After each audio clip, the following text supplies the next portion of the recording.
ቆይ እንዴት ነው እንደዚህ አይነት ሰው ያየው ምግብ የሚበላልኝ? ወደዛ ሰውጩ እንጂ ምን አይነት ችግር ነሽ? ምን ይመስላል? አቤት ምንድነው ይሄ?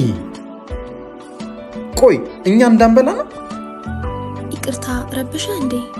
እንዴት ነው እንደዚህ አይነት ሰው ያየው ምግብ የሚበላል?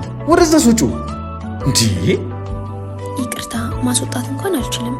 ደግሞ የሰው ልጅ መከበር ያለበት በሰውነቱ እንጂ ባለባበሱ አይደለም። ጭራሽ ከኔ ጋር ታወዳድራለሽ? ችግር የለውም እሱ ብቻ ሳይሆን አንቺም ጭምር ትወጫለሽ። ማነ ና አቤት። ቆይ ምን አይነት ንቀት ነው? እንደዚህ አይነት ችጋራም ሰው ፊት ለፊት ሲቀመጥ መታ እንደማስወጣት ጭራሽ ሰው በሰውነቱ ነው የሚከበረው ምናምን ብላ ልትመክረኝ ትሞክራለች። ምን አይነት ንቀት ነው? በጣም ይቅርታ። አሁኑ ራሷ እንድታስተካክል አደርጋለች።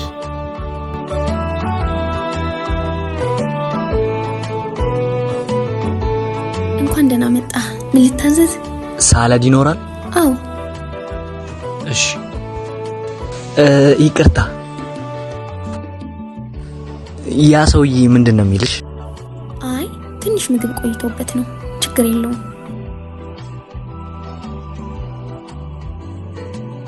አቺ ነይ ምንድነው ለአንድ ተራ ሰው ብለሽ ከደንበኛችን ጋር እንደዚህ አፍላፊ የምትጋፈጪው?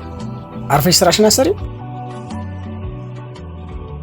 ለማንኛውም ይህንን ኮተታም ሰውዬሽን አስተናግደሽ ስትጨርሺ ታስወጪዋለሽ። እሺ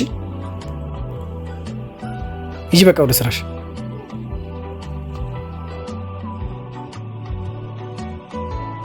ምን ይጨመር? ምንም አያስፈልግም። በጣም ጥሩ ነው ያስተናገርሽ። በጣም መልካም ሰው ነሽ። እንዳንቺ አይነት ለህሊናው ታማኝ ሰው ለማግኘት ብዙ ደክመናል። በነገራችን ላይ የዚህ ቤት ባለቤት እሱ ነው። እውነት? ለእኔ ጓደኛዬ ነው። ረጅም ዓመት ውጭ ነበር የነበረው። አሁን ያደረግነውን ነገር ሁሉ ሆን ብለን ያደረግነው። አቺ ይሄ ልጅ አስወጪው አላልኩሽም እንዴ? ምንድን ነው የምትሰሪው? በጣም ይቅርታ አድርግልኝ፣ አይለመደኝም። ከዚህ በኋላ ንብረት አስረክበው ውጣ። ስራ እንጨርሳለን።